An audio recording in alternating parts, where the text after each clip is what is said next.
Hello everyone, welcome to learning science. आज हम जो है एनालिसिस करेंगे आरसी कपल्ड एम्पलीफायर का। फिर उसके बाद मिडिल फ्रीक्वेंसी रेंज में इसका वोल्टेज गेन और करंट गेन कितना होता है आरसी कपल्ड एम्पलीफायर का, उसको हम देखेंगे। तो सबसे पहले जो डायग्राम है वो मैं कॉपी पर बनाऊंगी, फिर उसके बाद हम देखेंगे बुक में क्या लिखा है। मिडिल फ्रीक्वेंसी रेंज का डायग्राम हम बनाएंगे तो यहाँ पर सबसे पहले होगा इनपुट, फिर उसके बाद यहाँ पर एक रेजिस्टर होगा। ठीक है, यहाँ पर हम इनपुट का वोल्टेज लिखेंगे जो कि VI होगा और इसमें से करंट I1 पास होगी और ये जो I1 है वो हमारा बेस करंट होगा। H पैरामीटर वाला डायग्राम है। फिर यहाँ पर जो है एक क्या कहते हैं, ये I जो है वो कैपिटल होगी, एक HIE I1 जो है वो प्रेजेंट होगी। HI का मतलब होता है इनपुट इम्पीडियंस, जिसको हम रेजिस्टेंस कहते हैं। ठीक है, तो रेजिस्टेंस इनटू करंट जो है ये वाला पार्ट है हमारा VIR होता है, यानी कि ये हमारा वोल्टेज है। ठीक है, I और R है तो ये हमारा वोल्टेज हुआ। फिर उसके बाद यहाँ पर एक और रेजिस्टेंस कनेक्टेड होगा RC, फिर दूसरा रेजिस्टेंस या रेजिस्टर कनेक्टेड होगा RB, फिर तीसरा रेजिस्टर यहाँ पर कनेक्टेड होगा जिसको हम HIE के साथ डिनोट करेंगे। ये भी एक रेजिस्टेंस है, मैंने आपको अभी बताया। और फिर उसके बाद यहाँ पर हमें आउटपुट मिलेगा। अब यहाँ पर दो डॉट भी ड्रॉ कर सकते हो, बुक में नहीं दिया है तो हम ऐसे ही ड्रॉ करेंगे। ठीक है, तो ये है हमारा सर्किट डायग्राम। यहाँ पर हमारा इनपुट वोल्टेज होगा, फिर रेजिस्टेंस, यहाँ से करंट पास होगी, यहाँ पर भी एक वोल्टेज होगा, फिर दो रेजिस्टेंस और तीन रेजिस्टेंस, फिर हमें आउटपुट वोल्टेज मिलेगा। H पैरामीटर वाला डायग्राम है तो हम लिखेंगे ये हमारा इक्विवेलेंट सर्किट है मिडिल फ्रीक्वेंसी रेंज में। किस में? मिडिल फ्रीक्वेंसी रेंज में इक्विवेलेंट सर्किट है। दूसरा वाला फिगर भी बनाते हैं। यहाँ पर जो है सबसे पहले होगा हमारा वोल्टेज जिसको हम VI के साथ डिनोट करेंगे, फिर उसके बाद यहाँ पर होगा हमारा रेजिस्टेंस जिसको हम HIE के साथ डिनोट करेंगे। इनपुट वाला वोल्टेज है तो VIN लिखा है, HI हमारा रेजिस्टेंस है, E मतलब कॉमन इमिटर। फिर उसके बाद यहाँ पर एक और वोल्टेज कनेक्टेड होगी। ठीक है, उसको हम लिखेंगे। फिर यहाँ पर प्रेजेंट होगा हमारा रेजिस्टेंस और यहाँ से हमें मिलेगा आउटपुट और यहाँ से करंट पास होगी। ठीक है, तो ये है हमारा डायग्राम। यहाँ पर होगा एक और रेजिस्टेंस प्रेजेंट, वो होगा हमारा HIE और हमें यहाँ पर मिलेगा आउटपुट वाला वोल्टेज जिसको हम V आउट के साथ डिनोट करेंगे। तो ये है हमारे दो सर्किट डायग्राम, इसको आपको याद रखना है। ये है हमारा वोल्टेज, तो वोल्टेज में आता है यहाँ पर करंट इनटू रेजिस्टेंस। रेजिस्टेंस हमारा HIE होगा, करंट हमारा I1 होगा और यहाँ से करंट I2 पास होगी, तो ये वोल्टेज है। ठीक है, तो ये है हमारा इक्विवेलेंट सर्किट वोल्टेज सोर्स के साथ। तो दोनों आपको याद रखना है, बहुत डिफिकल्ट नहीं है। यहाँ पर इनपुट वोल्टेज, यहाँ पर आउटपुट वोल्टेज, यहाँ पर एक रेजिस्टेंस, यहाँ पर एक वोल्टेज, फिर तीन रेजिस्टेंस होंगे, यहाँ पर इनपुट वोल्टेज, यहाँ पर आउटपुट वोल्टेज, यहाँ पर एक रेजिस्टेंस, यहाँ पर दो रेजिस्टेंस और यहाँ पर एक वोल्टेज होगा, वो आपको याद रखना है।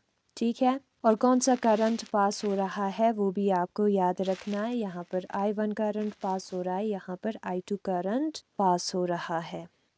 यहाँ पर आप देख सकते हो कुछ ऐसे जो है रेजिस्टेंस प्रेजेंट है, वो जो है हमें पैरेलल की वजह से मिला है। ठीक है, पैरेलल, जब पैरेलल में प्रेजेंट होता है हमारा रेजिस्टर तो उसमें रेजिस्टेंस का सम जो है हम ऐसे करते हैं। सीरीज में जब प्रेजेंट होता है तो उसका सम जो है वो ऐसे होता है R2 + R3। यहाँ पर जब पैरेलल में प्रेजेंट होगा हमारा रेजिस्टर तब हम R1 R23 divided by R1 + R23 लिखते हैं। तो ये आगे पैरेलल में प्रेजेंट था ना, उसके जगह पर ये वाला हमने लिखा है। ठीक है, इसके जगह पर ये हमने लिख दिया है, किसको? रेजिस्टेंस को। Now output side current I2 is given by, जो आउटपुट साइड पे हमें करंट मिलेगा I2 वो कितना होगा, negative of HFE I1 RC upon RB divided by RC plus RB divided by HIE plus RC upon RB divided by RC plus RB होगा। अब यहाँ पर जो है HIE रेजिस्टेंस है, ये भी रेजिस्टेंस है, तो ये पूरा टर्म रेजिस्टेंस है हमारा, और यहाँ पर ऊपर ये करंट है, ठीक है। HF क्या होता है, HF हमारा करंट गेन होता है, करंट का रेशियो होता है। तो यहाँ पर क्या बच गया, करंट इनटू रेजिस्टेंस, यानी कि ये वोल्टेज हो गया, ठीक है। ओम्स लॉ के मुताबिक जो करंट है वो वोल्टेज अपॉन रेजिस्टेंस के बराबर होता है, तो ये हमारा करंट का फॉर्मूला है। आउटपुट साइड पे जो करंट है वो negative of HFE I1 RC/RB divided by RC plus RB divided by HIE plus RC/RB divided by RC plus RB के बराबर होगा। ये वाला रेजिस्टेंस, ये पैरेलल वाला रेजिस्टेंस, और ऊपर होगा हमारा HFE I1 RC/RB ये वाला रेजिस्टेंस, ठीक है। तो करंट गेन जो है मिड फ्रीक्वेंसी पर, इसी को यूज करके हम निकालेंगे, वो बराबर होगा I2 अपॉन I1 के। करंट गेन जो है वो output current divided by input current के बराबर होता है। अब ये जो इनपुट करंट है उसको हम डिवाइड में लिखेंगे, ठीक है, इसका साइड चेंज करेंगे, तो I2 अपॉन I1 जो है वो negative of HFE RC/RB divided by RC plus RB divided by ये वाला टर्म आ जाएगा, इसका साइड चेंज किया है, ठीक है। इसको सॉल्व करेंगे, सबसे पहले हम इस वाले टर्म को लिखेंगे negative of HFE RC/RB whole divided by RC plus RB होगा। इसको इसके साथ इंटू करना होगा, ठीक है। LCM हम निकाल सकते हैं, या इसको इसके साथ इंटू करना है, इसके डिवाइड में 1 होगा, इसको इसके साथ इंटू करना है, तो ऊपर आ जाएगा HIE RC plus RB plus फिर यहाँ पर 1 into RC RB whole divided by RC plus RB हमें मिलेगा। और ये जो RC RB है उसको हमें कैंसिल करना है, तो हमें मिलेगा negative of HFE RC RB divided by ये वाला टर्म, ठीक है। वोल्टेज गेन जो है वो V output divided by V input के बराबर होता है। जो V आउटपुट है वो I2 HIE के बराबर है, और V इनपुट जो है वो I1 HIE के बराबर है। ये रेजिस्टेंस है, ये करंट V होता है ओम्स लॉ के मुताबिक। आउटपुट वोल्टेज ये वाला होगा, इनपुट वोल्टेज ये वाला होगा, HIE दोनों में है तो कैंसिल हो जाएगा, बचेगा यहाँ पर I2 अपॉन I1, और I2 अपॉन I1 का वैल्यू अभी हमने यहाँ पर निकाला था, तो AI मिड जो है वो negative of HFE RC RB divided by HIE RC plus RC RB के बराबर होगा, ठीक है। और यहाँ पर हम क्लियरली देख सकते हैं कि जो हमारा करंट गेन है मिड फ्रीक्वेंसी पर और जो हमारा वोल्टेज गेन है मिड फ्रीक्वेंसी पर, वो दोनों इक्वल है, ये और ये दोनों इक्वल है, ठीक है। तो ये जो है हमें पता चला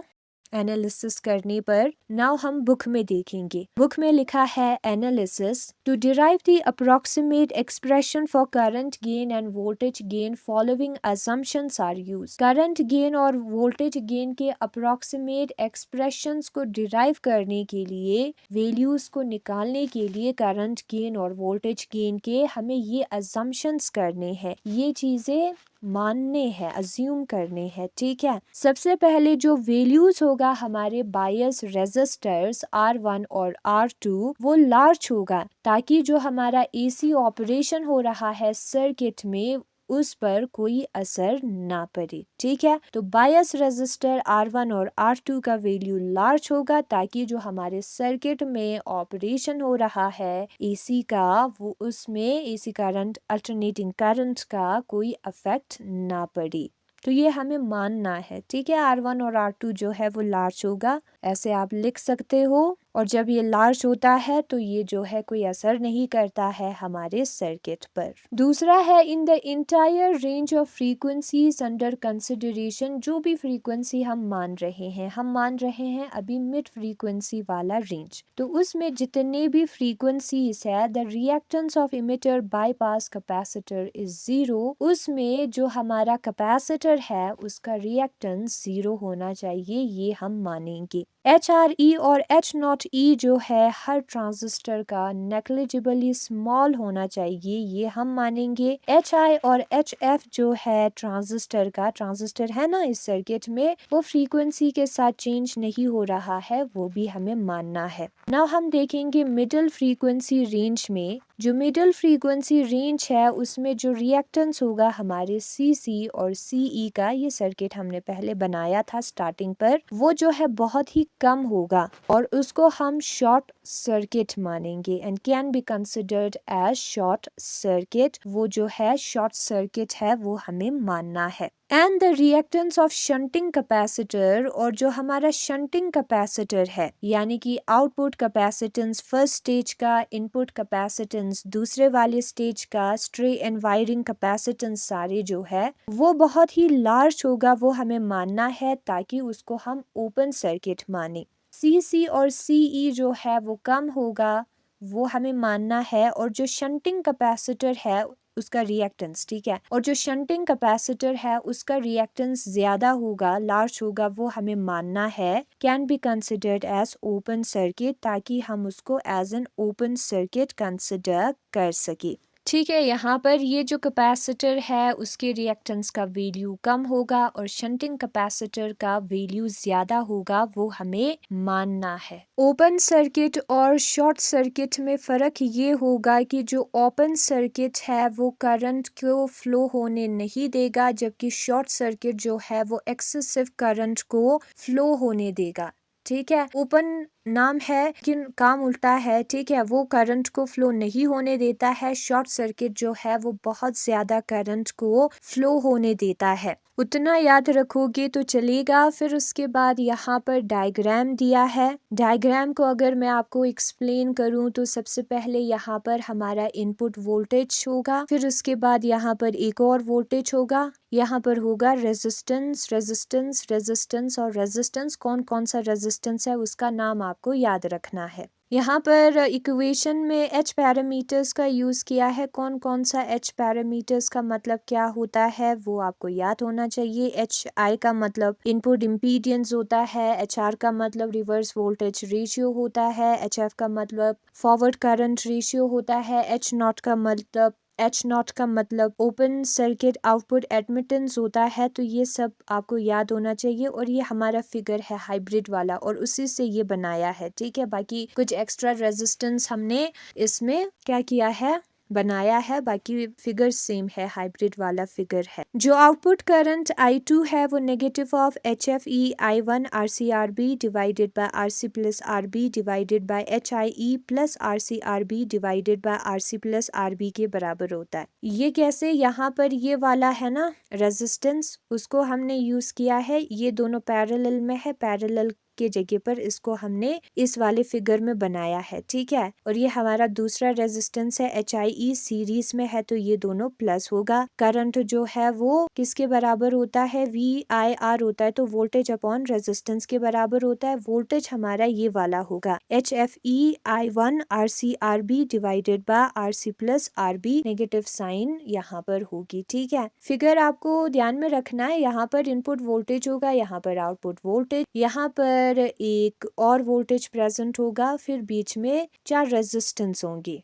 कौन कौन से नाम के हैं वो आपको याद रखना है। दूसरा वाला फिगर में यहाँ पर इनपुट वोल्टेज है, यहाँ पर आउटपुट वोल्टेज, यहाँ पर एक और वोल्टेज है, फिर उसके बाद यहाँ पर सिर्फ 2 ही रेजिस्टेंस है। इन दोनों की जगह पर इसमें यहाँ पर एक सीरीज में हम रेजिस्टेंस को कनेक्ट कर देंगे और पैरेलल वाले रेजिस्टेंस को जब हम प्लस करते हैं तो ऐसे लिखते हैं, ठीक है। तो आउटपुट जो साइड करंट है वो इतना होगा, ये है हमारा वोल्टेज। ये वोल्टेज कैसे हुआ, यहाँ पर करंट है, ये तो एक नंबर है, ठीक है, और यहाँ पर रेजिस्टेंस है, तो करंट इनटू रेजिस्टेंस V होता है ना, वोल्टेज हो गया, ये हमारा रेजिस्टेंस है। इस वाले इक्वेशन में सर्किट में आप देख सकते हो सीरीज में है तो प्लस हो जाएगा HIE और ये वाला ऊपर वाला रेजिस्टेंस। और अगर हम करंट गेन देखना चाहते हैं मिड फ्रीक्वेंसी पर, तो करंट गेन का फॉर्मूला होता है AI मिड जो है वो बराबर होता है I2 अपॉन I1 के। I1 का हम साइड चेंज करेंगे, I2 अपॉन I1 जो है वो हमें इतना मिलेगा,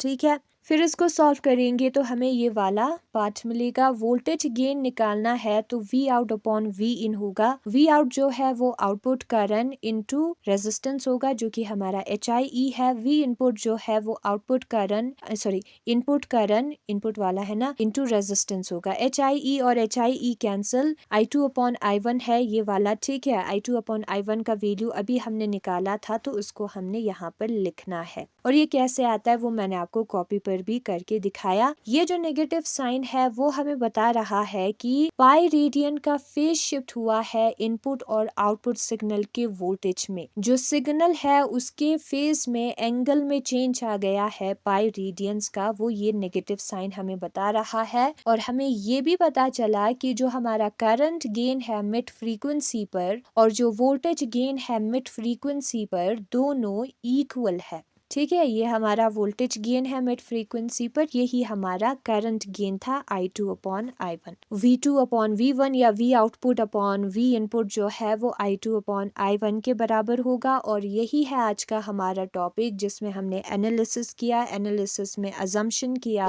और जो मिडिल फ्रीक्वेंसी रेंज होता है उसमें करंट गेन कितना हमें मिलता है वो हमने देखा। Thanks for watching.